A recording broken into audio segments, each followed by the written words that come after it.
Hello everyone, आज हम करेंगे क्लास फर्स्ट का मैथ्स का chapter number 12 how much can we spend. कि अब जो है कितना खर्च कर सकते हैं। अब खर्च करने के लिए क्या चाहिए? पैसे। सो रुपीज़ और पैसे से रिलेटेड ही आपका ये चैप्टर है। अब देखो, इन्होंने अपना जो है गुल्लक यानी कि पिगी बैंक जो था वो तोड़ा, तो उसमें से कुछ पैसे निकले हैं। Riya started to count the number of coins. अब नंबर ऑफ कॉइन जो उसने काउंट करना शुरू किया 1 2 5 10 and Sahil started to count notes of 10, 20, 50 and 100. Now look at these coins and notes and write their denominations below. अब देखो ये कितने रुपए का नोट या सिक्का है वो आपको बताना। अब देखो यहाँ के लिखा है 1, तो ये 1 रुपीज़ का है। ये क्या है? आपका 2 रुपीज़ का कॉइन होता है। देन 5 और ये आपका 10 रुपीज़ का हो गया। और ये जो है आपका सिंबल होता है रुपए के लिए जो यूज़ करते हैं। जैसे ऐसे इस तरह से एस बना होता है तो वो क्या होता है? डॉलर के लिए यूज़ होता है। सेम इसी तरह से रुपए के लिए हम क्या यूज़ करते हैं? आर, र यूज़ करते हैं। र के ऊपर एक छोटी सी जो है लाइन लगी होती है। ये हो गया आपका 20 रुपीज़ का। And this is for 50 rupees and this is for 100 rupees. So ये आपके रुपीज़ हैं। नाउ रहीम काका द टॉय सेलर। रहीम काका जो हैं वो टॉय बेचते हैं। अब देखो यहाँ पर एलिफेंट के ऊपर लिखा है 50 रुपीज़, बॉल 20 रुपीज़ और ये जो बस है 14 रुपीज़ का है। Now 1 ball cost 20 rupees. अब एक बॉल जो है वो 20 रुपीज़ की। Riya gives dash coin of 5 rupees for the ball. अब रिया को जो है 5 रुपए के कितने कॉइन्स उन्हें देने पड़ेंगे, तो हमें देखना है कि 5 को हम कितनी बार ऐड करें कि that will become to 20। So 5 and 5 10 और ये दोनों भी 10 और 10 और 10 को ऐड किया तो कितना हो गया? 20। सो 5 रुपीज़ के कितने कॉइन देने पड़े? 4 कॉइन्स अगर वो 5 रुपीज़ के देंगे तो कितना हो जाएगा? टोटल 20। सो 4 हो जाएगा। देन 10 रुपीज़ के कितने नोट देने पड़ेंगे? अब देखो 10 + 10 2 टाइम्स ऐड कर रहे हैं तो 2 नोट जो हैं 10 रुपीज़ के देने पड़ेंगे। Now name the toy you can buy for rate 10।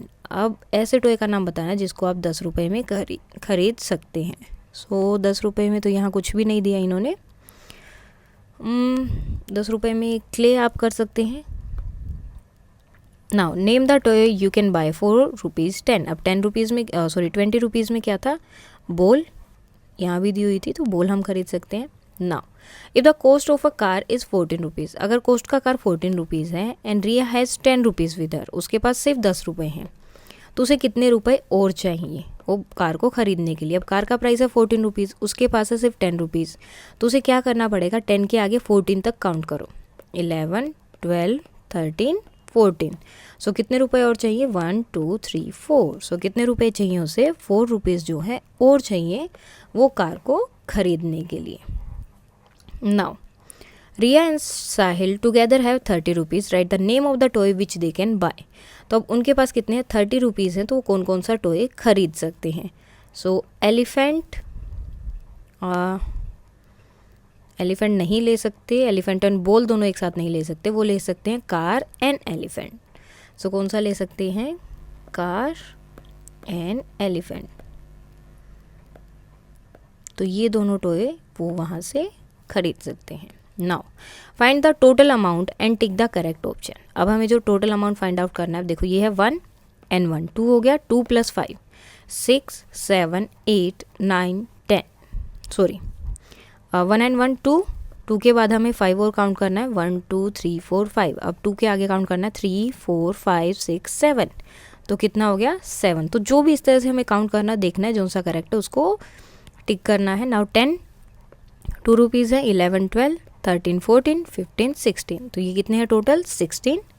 यहाँ देखते हैं 5 and 5 10 10 and 5 15 16 17 18 19। तो कितना हो गया टोटल? 19।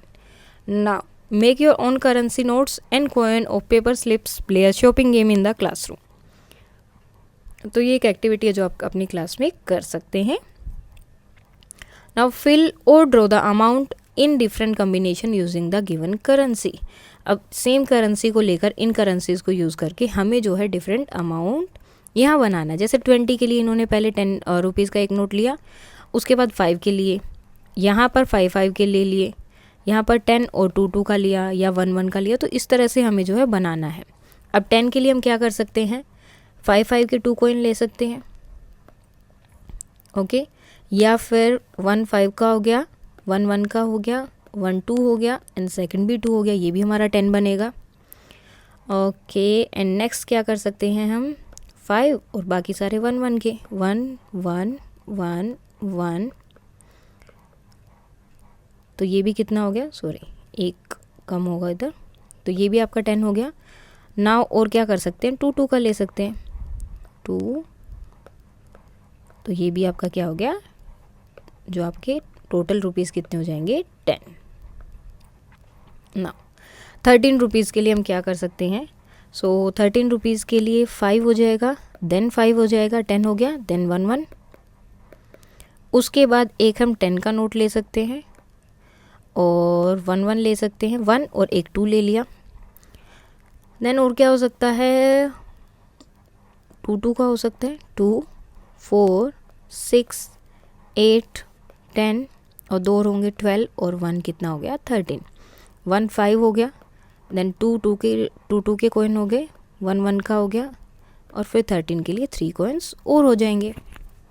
नाउ 8 के लिए हमें बताना है कितना होगा, सो 8 के लिए हम क्या कर सकते हैं, एक 5 6 7 8, 5 और एक 2 का कॉइन और एक 1 का कॉइन, सेम 2 4 6 8, और या फिर हम जो है 1 1 के कॉइन ले सकते हैं 8, तो इस वे से भी आपका क्या हो जाएगा, 8 रुपीज़ बन जाएंगे। तो इस तरह डिफरेंट वे से आपको जो है ये रुपीज़ बनाने थे। Now match the same amount by drawing a line, same जो है आपको ड्रॉ करना। अब देखो ये टोटल कितना हो गया, 15, तो ये भी 15, अब ये टोटल कितना है, 7, और ये है 5 and 5 10 and 2 12, अब ये भी कितना है, 5 6 7, तो ये दोनों आपस में मिल जाएंगे, और ये है 12, तो ये दोनों भी आपस में मिल जाएंगे। अब ये जो है एक एक्टिविटी है, आप अपनी गुल्लक बना सकते हैं और उसमें जो है अपने पैसे वगैरह सेफ रख सकते हैं। सो ये था आपका chapter number 11, chapter number 12, how much can we spend. अगर इसमें कोई भी डाउट है, पूरा कंप्लीट हो गया, कोई भी डाउट है तो आप कमेंट करके बता सकते हैं। And that's all for today, and please like share and subscribe. Thank you.